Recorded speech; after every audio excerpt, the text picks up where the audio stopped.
Meu António do coração, muitas e muitas saudades à Senhora Matilde. Consola-a e recomenda-lhe que seja sempre muito circunspecta e prudente.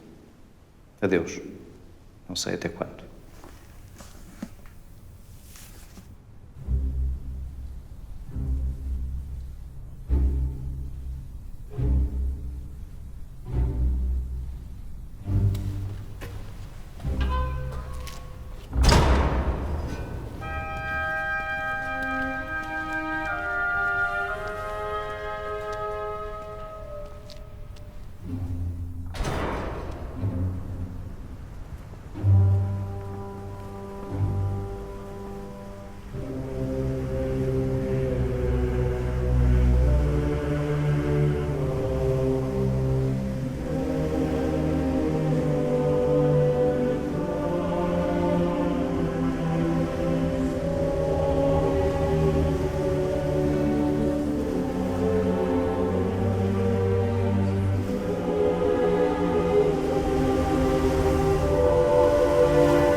A segunda metade do século XVIII e o começo do século XIX são períodos de grande transformação. Estamos no período das revoluções liberais, da Revolução Liberal Francesa de 1789, da Revolução da Independência dos Estados Unidos da América de 1776, que também é uma revolução liberal.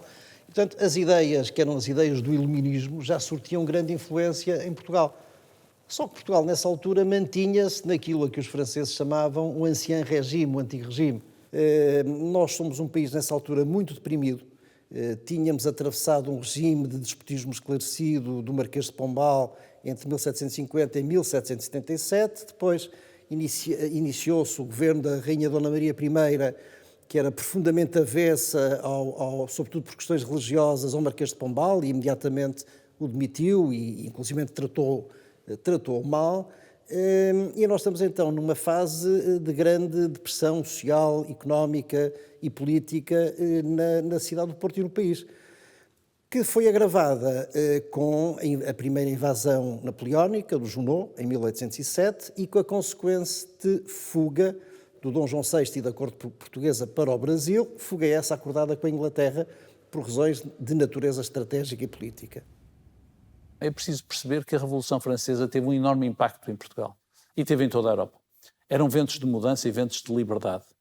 E depois surgiu aquela situação terrível que é os ventos de liberdade invadiram-nos através das guerras peninsulares, quando os franceses, com os espanhóis invadem Portugal e o rei tem que fugir para o Brasil. Ou seja, como era possível, compreende-se que aquelas pessoas que viveram aquela época viviam nesta extraordinária contradição, dizer aqueles que traziam os ventos da liberdade foram os que vieram cá e nos destruíram. E, portanto, tudo isto criou uma enorme divisão. Mas numa cidade burguesa em que ao mesmo tempo se acreditava e era preciso começar a construir a revolução industrial que já começava a surgir na Europa, e ela surgiu aqui no Porto, a industrialização começa aqui, compreender-se-á a dificuldade que as pessoas do Porto tinham de perceber como é que, de repente, Portugal passa a ser uma colónia do Brasil. Os portos brasileiros foram abertos, houve comerciantes ingleses que se instalaram no Rio de Janeiro e dominavam a costa do Brasil com a abertura dos portos, e ao mesmo tempo nós éramos confrontados com os ingleses, que aqui estavam, também eles portadores de uma liberdade, mas também eles se transformaram em ocupantes. A relação política de Portugal com a Inglaterra foi sempre, no século XIX, uma relação de amor-ódio, e sobretudo ódio justificado por esta sensação que os portugueses tinham de que dependiam muito, excessivamente, da Inglaterra para poderem sobreviver.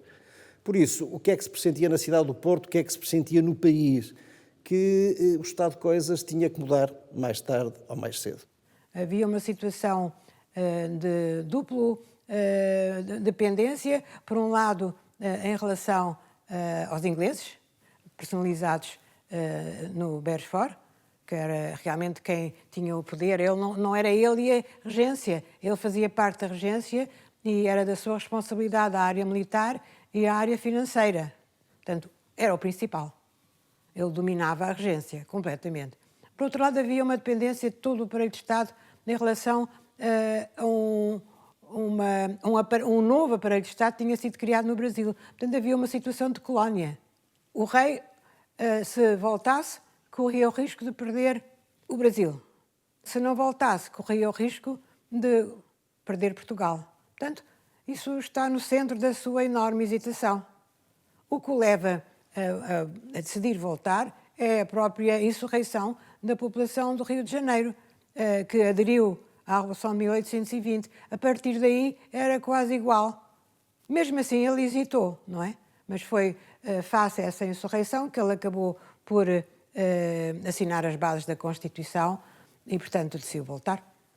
Esta sensação de orfandade sentida pelo povo português relativamente ao seu rei era a expressão imediata de uma vontade de mudança e de uma vontade de que o rei absoluto regressasse a Portugal como monarca constitucional. E, por isso, este descontentamento político, um descontentamento militar, mas também, sobretudo, um descontentamento de grupos mercantis e de representantes, no fundo, de grupos sociais ligados, sobretudo, às atividades de comércio, que eram, porventura, aqueles que mais sentiam o peso de privilégios que os ingleses e os comerciantes ingleses detinham.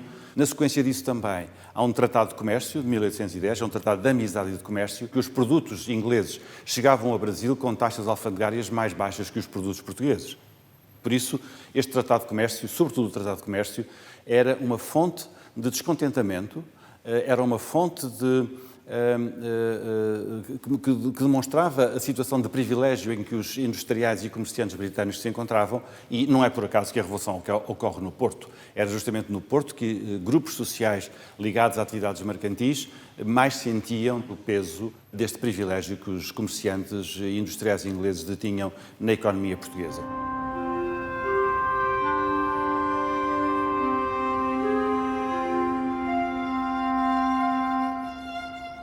Começa a ideia do Sinédrio a ser desenvolvida em 1817, numa conversa que aconteceu aqui no Porto, na Foz do Douro, no dia 27 de dezembro, à noite, entre duas personagens que são absolutamente fundamentais para a história deste período e para a história do liberalismo português. Por um lado, o Manuel Fernandes Tomás e depois o José da Silva Carvalho. Bem, esses dois homens, numa conversa que aconteceu poucas semanas depois da morte por enforcamento do general Gomes Freire de Andrade, isto vindo já à questão da maçonaria. O general Gomes Freire de Andrade era grão-mestre da maçonaria portuguesa quando é condenado à morte por uma suposta conjura que ele teria organizado contra o rei Dom João VI e contra o marechal William Beresford. Cerca de 70 dias depois desta condenação à morte e da execução dessa condenação à morte, estes dois homens, o Manuel Fernandes Tomás e o José da Silva Carvalho, estavam na Foz do Porto a conversar e a começar a desenvolver a ideia de criarem uma associação que tinha que ser, obviamente, secreta, para acompanharem a evolução política do país e, sobretudo, para prepararem o país para a mudança que todos sabiam que mais tarde ou mais cedo tinha que acontecer. Foi aí que começou a desenvolver-se a ideia do Sinédrio. Mas o Sinédrio não tinha força militar. Tinham força política, sobretudo força ideológica, tinham um pensamento ideológico liberal e constitucionalista muito claro, mas a força militar tiveram que ir buscar alguns oficiais com os quais foram contactando.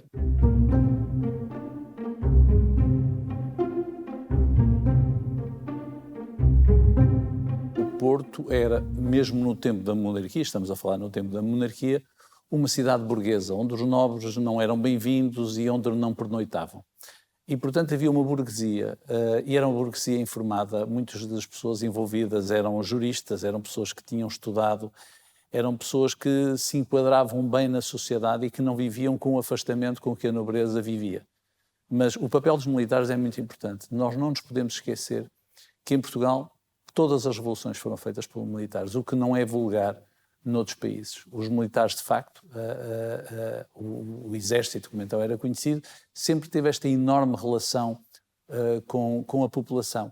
E é o exército que faz, de facto, essa ligação também com setores religiosos mais progressistas, porque a Igreja, ao contrário do que se pensa, não teve toda a posição a favor do absolutismo.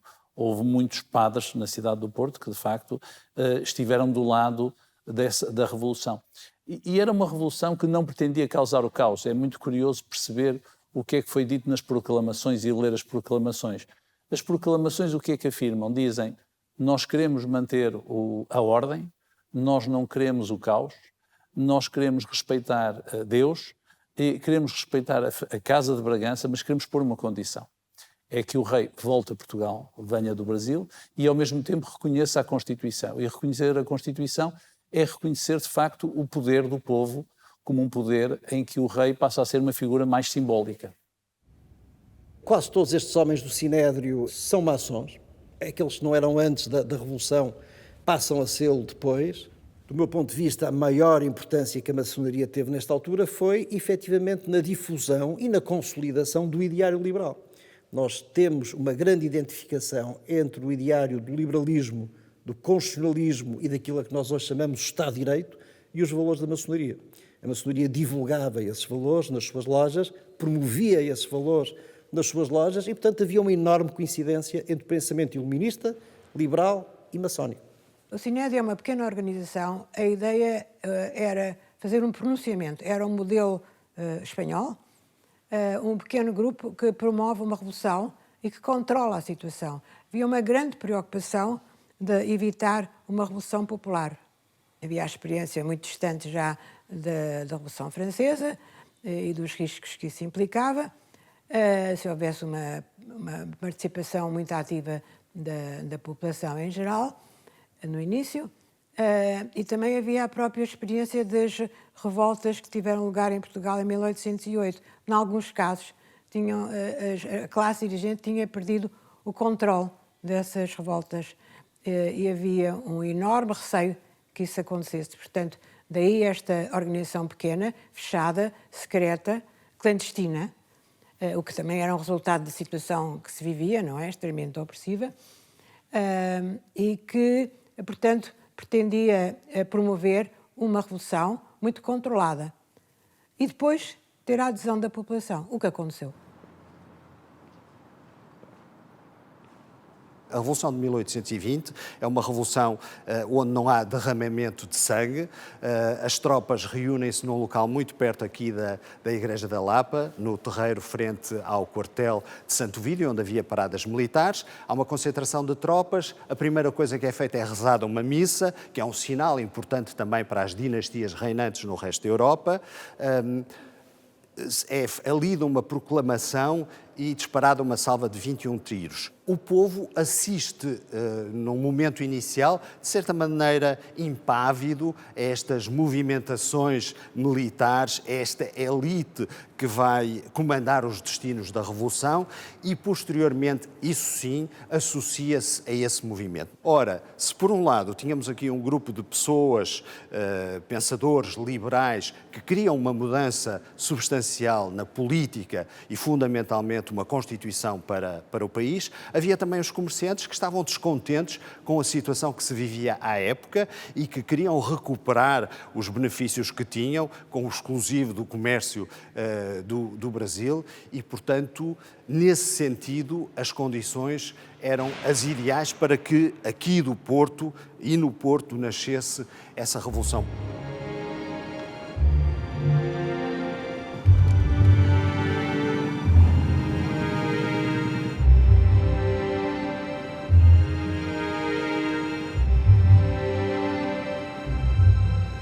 Havia uma posição de algum otimismo relativamente àquilo que podia acontecer. E a vontade de regresso do rei, que eles expressam, era, no fundo, procurava justamente consubstanciar esta ideia de uma revolução patriótica nacional, em que os revolucionários não estavam propriamente a fazer uma subversão jacobina da ordem das coisas, isto é importante que seja dito, ou seja, há entre os principais mentores da Revolução de 1820, e eu conheço particularmente o caso de Manuel Fernandes Tomás, há uma grande vontade de reformas graduais, de reformas digamos que procurassem sentir e perceber aquilo que se passava em Portugal e não ir depressa demais.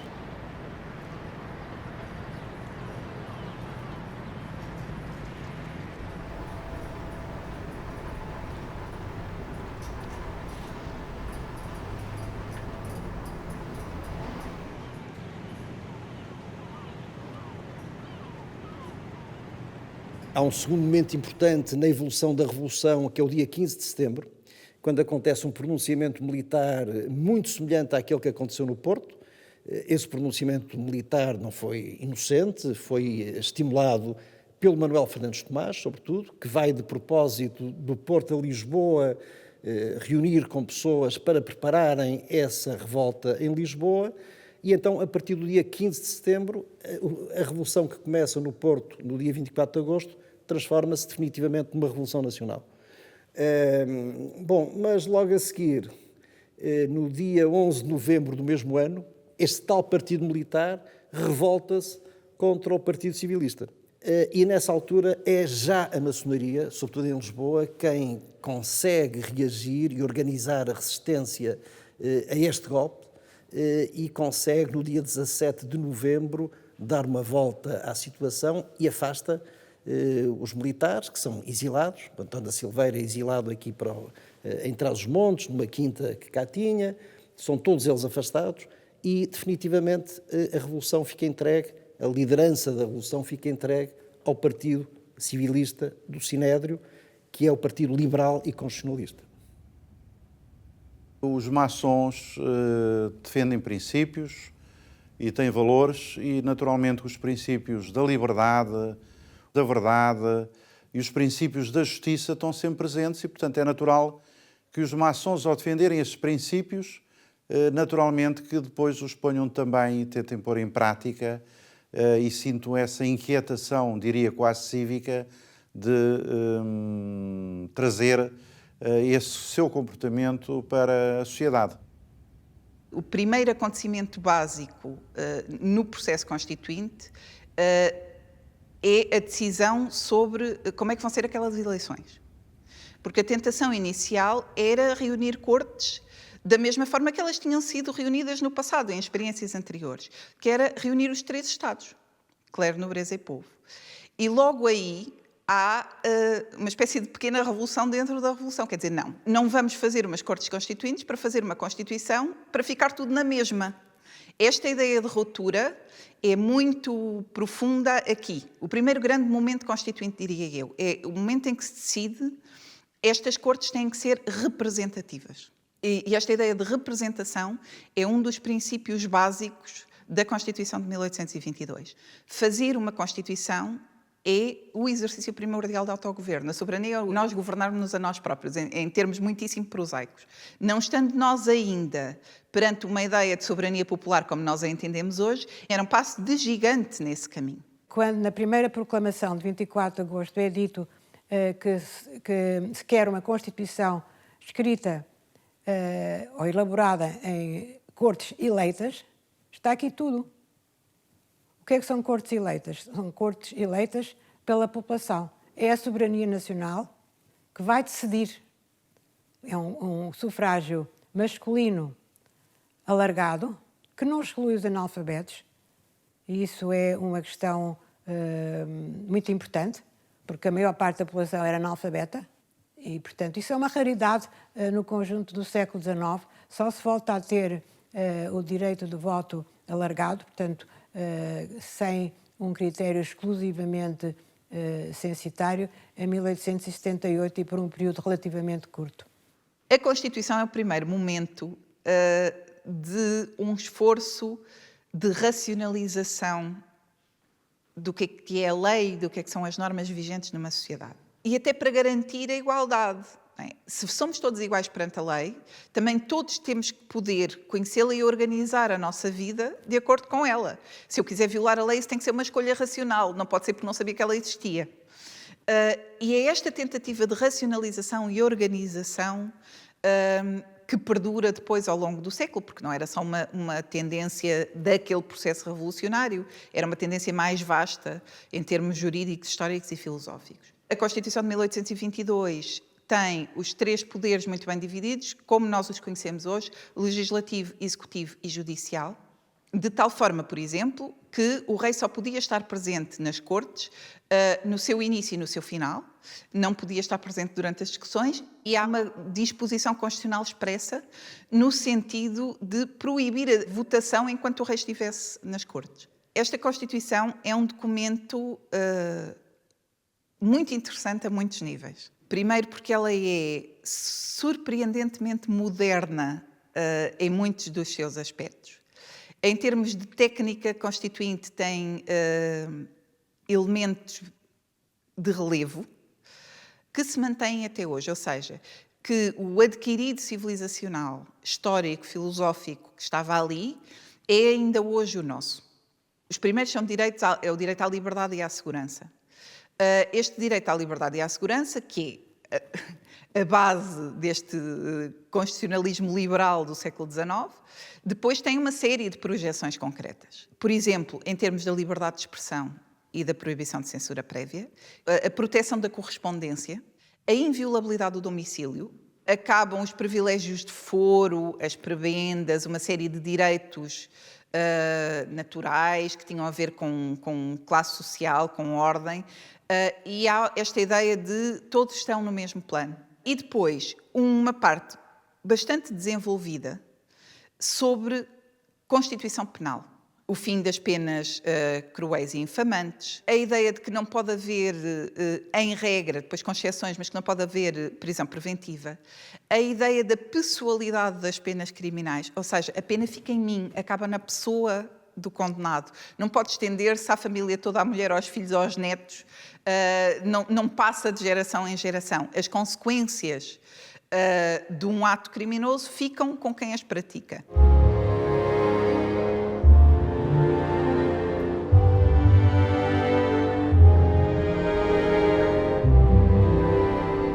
A população aderiu, manifestando-se na rua, numa primeira fase, e depois, mais tarde, depois de constituídas as Cortes Constituintes, através do maior movimento de cidadania que houve no século XIX todo, que foi o movimento peticionário.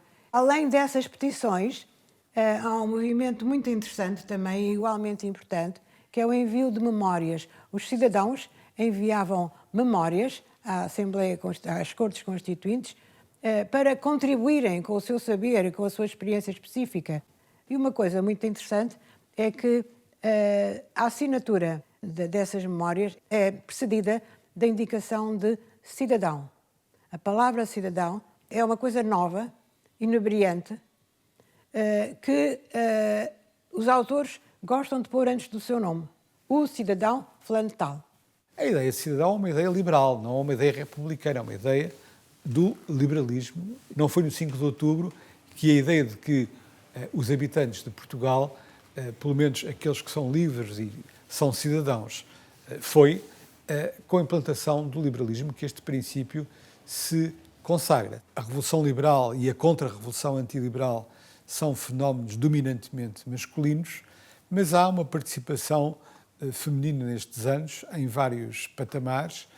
Em 1821 e 22 há milhares de petições que são remetidas ao Parlamento, ao primeiro Parlamento moderno português, entre elas muitas petições femininas, por exemplo, das lavadeiras do sítio do Campo Grande. Agora, o mais engraçado são os debates, o que é mais interessante, são os debates no Parlamento sobre o direito de voto feminino, que chegaram a existir, ao contrário do que muitas vezes se diz. Ou seja, há vários deputados que, em algumas alturas, levantam a questão do direito de voto das mulheres, designadamente um deputado de Bahia, grande senhor de engenho, mas formado por Coimbra, um homem bastante culto e literato, que diz porque é que as mulheres não hão de votar quando podem ser chefes de família, quando podem ter tantos papéis importantes. E faz uma proposta que não chega a ser, enfim, cuja aceitação é rejeitada, que é pelo menos as mulheres que tenham mais de 6 filhos poderão ter direito de voto. Portanto, o assunto chegou, por esta forma que a nós hoje nos parece francamente absurda, mas o assunto chegou a ser debatido nas Cortes e, embora rejeitado liminarmente pela maioria dos deputados, Borges Carneiro, um deputado radical, dizia que pode parecer um absurdo que uma mulher possa ser rainha de Portugal, ou senhora de casa aristocrática, podemos falar, ou chefe de casa em geral, e não possa ser deputada.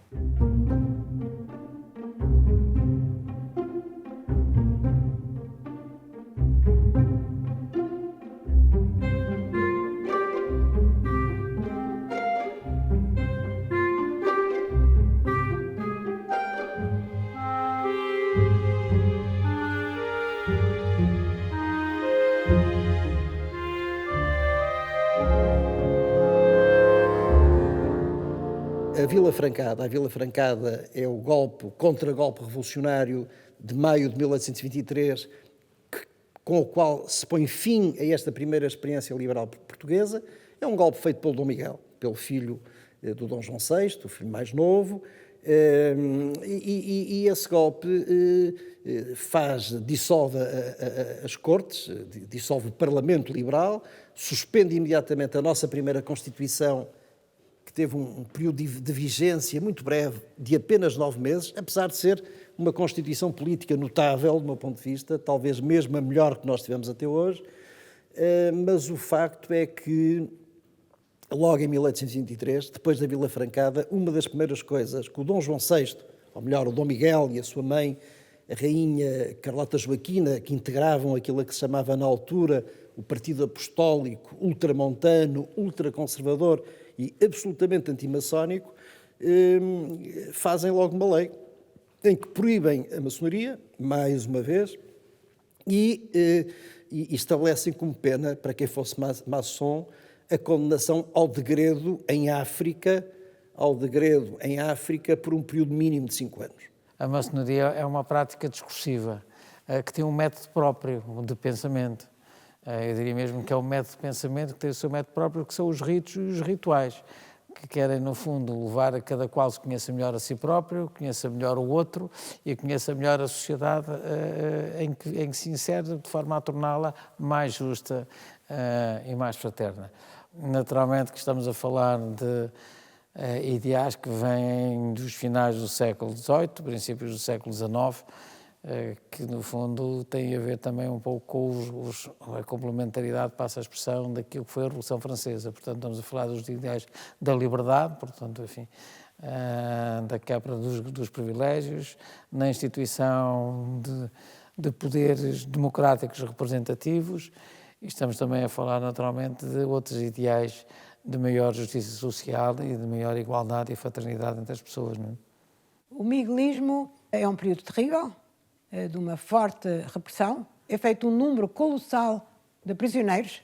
Nunca houve tantos presos políticos em Portugal como no período do miguelismo. Foi o período mais violento da história de Portugal. Se os liberais hesitaram na violência, o miguelismo não hesitou. Em Portugal, a revolução nunca foi violenta. A contra-revolução é que foi sempre violenta. E deixe-me já agora dizer isto. Nós nunca saberemos o que é que os homens de 1820 teriam efetivamente feito se tivessem podido governar o país à luz da sua Constituição, porque a experiência foi muito breve. E todos estes homens, o Manuel Fernandes Tomás morre logo em 1822. O José da Silva Carvalho ainda é ministro depois de 1832 e 34, mas já não era um vintista. Já era um homem muito mais conservador do que tinha sido no tempo da Revolução Liberal. O Ferreira Borges morre cedo, ainda fez o nosso primeiro Código de Direito moderno. Todos estes homens do vintismo ou se transformam profundamente no período liberal depois de 34 e transformam-se no sentido de um liberalismo mais conservador, ou então morrem e, portanto, nós nunca saberemos o que é que teria sido uma experiência política liberal vintista.